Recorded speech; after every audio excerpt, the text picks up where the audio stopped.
Hello guys, it's me again, Kirill, your JESC analyst from Belarus living in Germany, and I'm back in order to take a very close look at the entries for the Eurovision Song Contest 2024 for the kid performers, the Junior Eurovision Song Contest.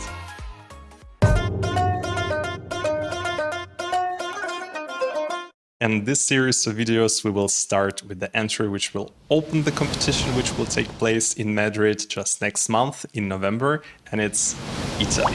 Italy is actually famous in this Junior Eurovision Song Contest world for being the only one country which managed to win on its debut back in 2014.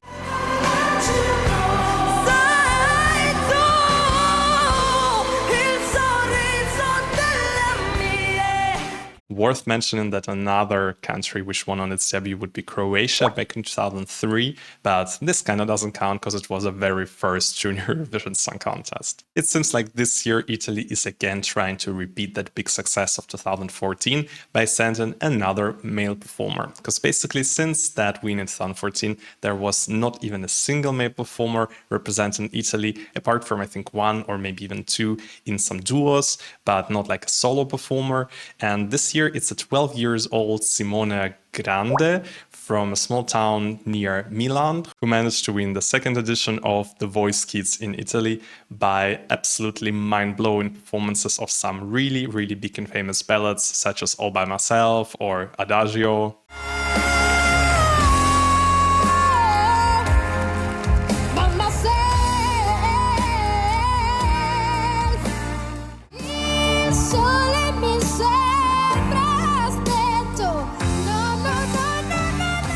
Very impressive vocal abilities, and I really hope that his song for the Junior Eurovision Song Contest will help his voice to shine. And the title of his entry for 2024 is Pigiama Party. Well, doesn't really sound like a name for the ballad, but you know, never say never. Let's just take a look.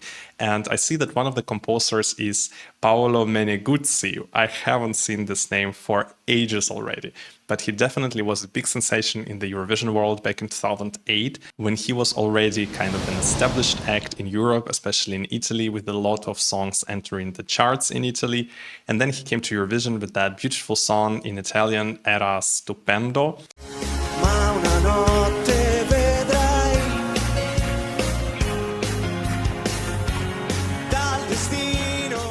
And back then, Paolo was considered as one of the main favorites to win that competition by both the bookmakers and the Eurovision fans. I think in this OJE voting, he even managed to finish third or something like that.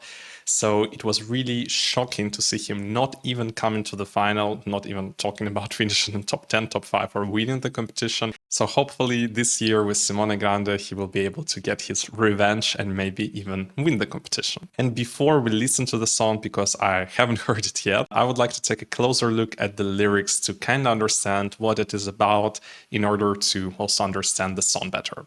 So thanks to Eurovision World for these lyrics, which you can see now on your screen. And the lyrics definitely seem more deep than just the title of the song.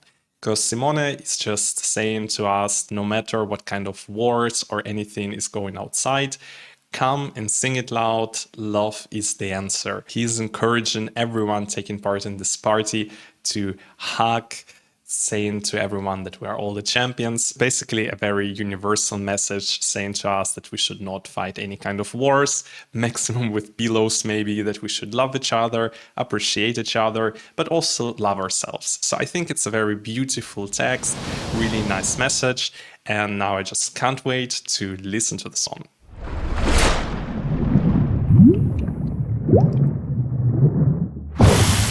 So it's time for my very first Junior Eurovision 2024 entry. So for the Italian song, I can't wait to listen to it. So let's just do it in the following way. First, I listen to the whole song completely without, stopping, just trying to make an opinion.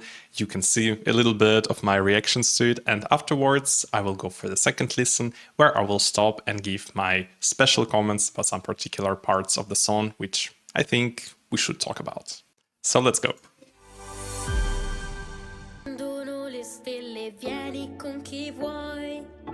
Okay, not a ballad for sure.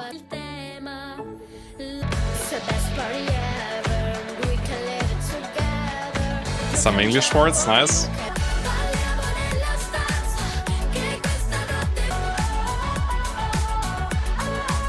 It's a banger, definitely not what I have expected. The chorus is definitely very catchy and lifting the whole thing up. I hope now in the bridge some really high notes will come.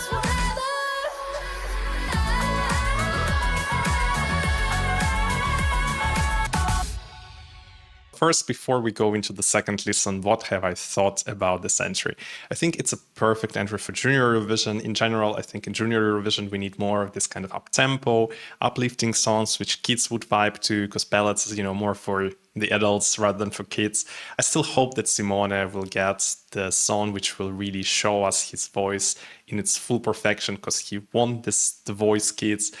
Unfortunately, it's not the case. Even in the bridge, there was nothing too impressive, even though in the last chorus, he was really holding some notes really long, really impressive. And if you will also combine it with some complicated choreography, or in general, just with moving a lot on stage, then it might still catch the attention of the juries. So now let's just go for a second listen.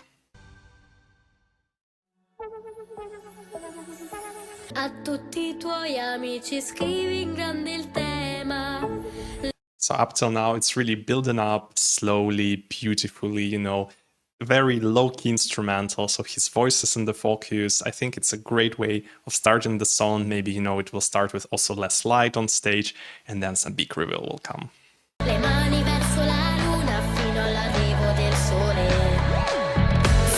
This bridge is a little bit complicated because it really goes quickly down to some deep tones, and I hope his voice can really do it, because usually for the guys it's a little bit difficult to do easily the switch from the higher tones to the lower tones, so I just hope this part will really sound amazing live.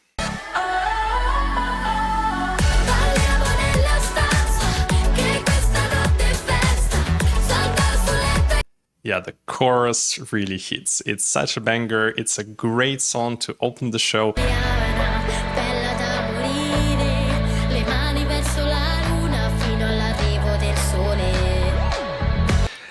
So this pre-chorus for me sounds slightly off, not in the way how he's performing it, but in the way how the song is written. The verse and the chorus, they're very kind of uplifting, up-tempo, and then this pre-chorus goes down and slows the rhythm in some way. So I'm not sure it's really contributing to the song so well, but I hope in the live performance they will find some nice ways in order to let even this pre-chorus shine. Nello stadio, tutti abbracciati, ma stanotte noi siamo I campioni e cantiamo a squarciagola. Yeah, this bridge is also very underwhelming. I think the song really relies heavily on this very catchy chorus, also partially on the verses, but the pre-chorus and the bridge are definitely, not the strongest part. They could have elevated the song so much, but yeah, unfortunately not there.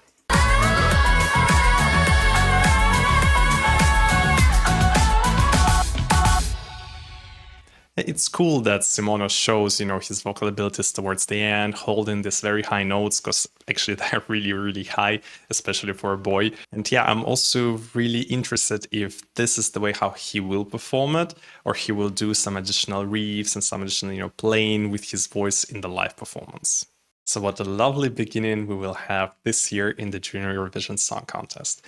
But how well Italy is usually ranked in the Eurovision Song Contest for kids? Let's take a look. Here on your screen you can see their results from the last 7 years. The last 7 years because simply the current voting system, where we have the online voting, the juries, and it's combined and so on, kind of established itself in 2017. Before that, almost every year the system was different. I think they were looking for this key to success, but this system seems to be the most working one. And you can see on your screen that the results of Italy were always between place 7 and 11, while the best result they actually had in 2018, where they finished 7, but out of 20 entries, it was quite a cute duo by boy and girl called What Is Love.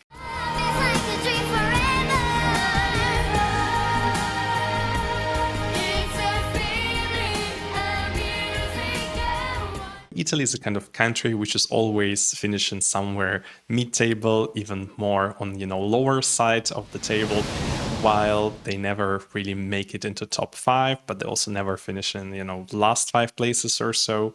So now you can see on your screen how the juries and the televoters rank this country. So in general, in the jury voting, they managed to finish even 5th in that already mentioned 2018 entry, while in the online voting, they never managed to be in top 5, but they at least finished 6th in 2019. So in general, you can see that they were ranked by the juries in the last 3 years 9th out of the 15 entries which also take part this year, or 8th in the last 7 years among the 16 countries which took part in the last 7 years. This difference between 15 and 16 when we talk about last 3 or 7 years is simply because of Cyprus, which didn't take part for the last 6 years. It means they can only be included in the rating for the last 7 years. And also, of course, San Marino is not ranked here at all because they didn't take part in the last 7 years. So Italy, unfortunately, became a kind of country for which we never expect very high results, but we also know it will definitely not be the dead last. And then this year with Simone Grande, I have to say I also cannot see him finishing first, probably not even top 3, even though I think the entry is really good, because the song is simply not something what will really hook the juries, and it's also doesn't feel for me like the banger that televoters will go for, because they usually choose something a bit more, I would say, risky than this one. This entry feels for me very safe, even though I enjoyed it. And now let's take a look at the Eurovision Scoreboard app to see which entries the Eurovision fans like. I have never looked at the scoreboard this year, so I have no clue who are considered favorites. Well, it could be Italy. I mean, it's a good banger, and usually the Eurovision fans like this kind of songs, but I'm not sure, usually, with the female performers. So if we take a look, Italy is currently ranked 9th out of the 16 selected entries, because Armenia, at least at the time of filming this video, hasn't been released. Well, that's not a very high result, not a very promising result, but it fits perfectly into this pattern Italy has established in the last 7 years. So is it realistic? I think Italy might finish a bit higher. Generally, the boys get ranked always higher than the girls, so I feel like he might be somewhere closer to top 5, but probably still not in the top 5. And what about his potential staging? So in general, Italy is not really famous for bringing, huge expensive stagings. So I would expect him to be just alone on stage with some colorful animations. Probably in the chorus, we will see some uniting phrases or something like that. So I think this kind of rainbow pattern, happy mood is something what they definitely should go for. I don't think that they would find something better fit into the song. I just only hope that in the beginning it will be, like kind of dimmed light, him alone on stage, all the light just on him, black darkness behind him, and that towards the chorus, and especially in the chorus, this big explosion of color comes. I just really hope they will not make the whole performance dark, because otherwise it will not help him to stand out. So that's what I have thought about Pigiama Party by Simone Grande representing Italy this year. Tell me in the comments, what do you think about this one? Do you think Italy is there for their second win because again they're sending a male singer, or you think they should go for a ballot next year if they want to have this trophy? Of course, don't forget to subscribe if you still haven't, like this video, it will help my channel enormously, and I will see you in the next one. Bye bye.